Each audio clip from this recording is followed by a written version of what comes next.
এখানে আমি রান্নার জন্য সরিষার তেল দিয়ে দিলাম, দিয়ে আমি কিছু পেঁয়াজ কুচি দিয়ে দিয়েছি, দিয়ে আমি একটু হালকা ভেজে নিব। তো আসসালামু আলাইকুম, সবাই কেমন আছেন? আশা করছি সবাই ভালো আছেন। আজকে আমি যেভাবে রান্নাটা করেছি সেটি আমি আপনাদের মাঝে শেয়ার করছি। আশা করছি ভিডিওটি ভালো লাগবে। যদি ভালো লাগে থাকে তাহলে লাইক কমেন্ট শেয়ার দিয়ে পাশে থাকবেন। তো আমি ১ চা চামচ পরিমাণ লবণ দিয়ে দিলাম, দিয়ে আমি পেঁয়াজটা একটু ভেজে নিয়েছি, তাতে করে কিন্তু পেঁয়াজটা নরম থাকবে। আর ১ চা চামচ পরিমাণ করে আমি এখানে পেঁয়াজ, রসুন এবং আদা বাটা দিয়ে দিলাম। দিয়ে আমি একটু হালকা এগুলো ভেজে নিচ্ছি, তাতে করে কাঁচা গন্ধটা চলে যাবে পেঁয়াজ, রসুন এবং আদার। আর এখন আমি একটু ভালোভাবে সুন্দর করে মিক্সড করে নিচ্ছি, মানে ভেজে নিয়েছি আরকি। তো এর মধ্যে আমি গুঁড়ো মশলাগুলো দিয়ে দিব। আর ১ চা চামচ পরিমাণ হলুদ গুঁড়ো, ১ চা চামচ পরিমাণ মরিচ গুঁড়ো, ১ চা চামচ পরিমাণ ধনিয়া গুঁড়ো, আর দিয়ে দিলাম ১ চা চামচ পরিমাণ মিষ্টি সস।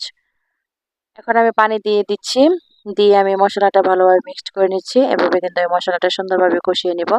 তরকারির মশলাটা যত সুন্দরভাবে কষানো হবে তরকারির স্বাদটা কিন্তু ততই বেড়ে যাবে। আর ঢাকনা দিয়ে ঢেকে আমি মশলাটা সুন্দরভাবে কষিয়ে নিয়েছি। মশলা কষানো হয়ে গেল। কালারটা কিন্তু দেখতে অনেক সুন্দর এসেছে। আমি একটু নেড়ে চেড়ে নিচ্ছি। আর এখন আমি টমেটো ব্লেন্ড করে নিয়েছিলাম, ২ টো পাকা টমেটো।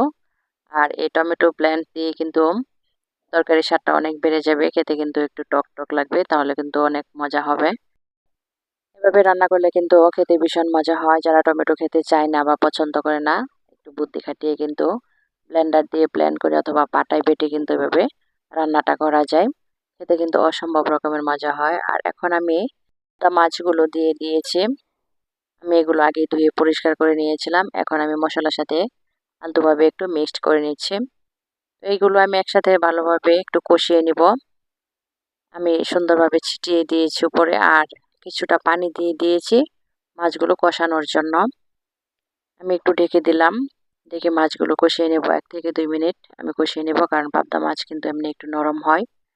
বেশি কষানো যাবে না, তাহলে কিন্তু মাছগুলো ভেঙে যাবে। তারপর আমি মাছগুলো একটি প্লেটে আস্তে আস্তে করে উঠিয়ে নিচ্ছি।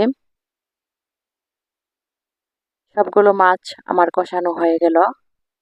এখন আমি কিছু আলু লম্বা লম্বা করে কেটে দিয়েছিলাম, সেটা আমি ক্যামেরায় দেখাতে পারিনি। বড় সাইজের লম্বা লম্বা আলু এভাবে দিয়ে রান্না করলে কিন্তু খেতে দেখতেও সুন্দর লাগে, আর খেতেও কিন্তু অনেক মজা হয়। আমি একটু কষিয়ে নিয়েছি আলুগুলো। আর এখন আমি ঝোলের জন্য কিছুটা গরম পানি দিয়ে দিয়েছি। দেওয়ার পর কিন্তু আমি মাছগুলো উপরে দিয়ে দিলাম। দিয়ে আমি একটু আলতোভাবে মাছগুলো ছড়িয়ে দিব। এই মাছগুলো কিন্তু নরম থাকে, যার কারণে কিন্তু বেশি নাড়াচাড়া করা যাবে না। আর এখন আমি কিছু কাঁচামরিচ ফালি দিয়ে দিয়েছি এবং ধনেপাতা কুচি উপরে ছিটিয়ে দিয়েছি। কাঁচামরিচ ফালি এবং ধনেপাতা দিলে তরকারির স্বাদটা কিন্তু অনেক বেড়ে যায়। আর ঝোলটা কিন্তু অনেকটা কমে আসবে। আমি একটু আলতোভাবে আবারও নেড়ে চেড়ে দিচ্ছি, যেন মাছটা ভেঙে না যায়, সেদিকে আবার খেয়াল রাখতে হবে। তারপর কিন্তু আমি নামিয়ে নিব। আমি এই অবস্থায় নামিয়ে নিয়েছি। ঝোলটা কিন্তু অনেকটা টেনে এসেছে। কালারটা কিন্তু অনেক সুন্দর হয়েছে। আমার ভিডিওটি যদি ভালো লেগে থাকে তাহলে আমার পেজটি ফলো দিয়ে থাকবেন এবং আমার চ্যানেলটি সাবস্ক্রাইব করে দিবেন। আপনারাও কিন্তু এভাবে ট্রাই করে দেখবেন। তো অসম্ভব রকমের একটি রেসিপি। সবাই ভালো থাকবেন, সুস্থ থাকবেন, নিরাপদে থাকবেন। আল্লাহ হাফেজ।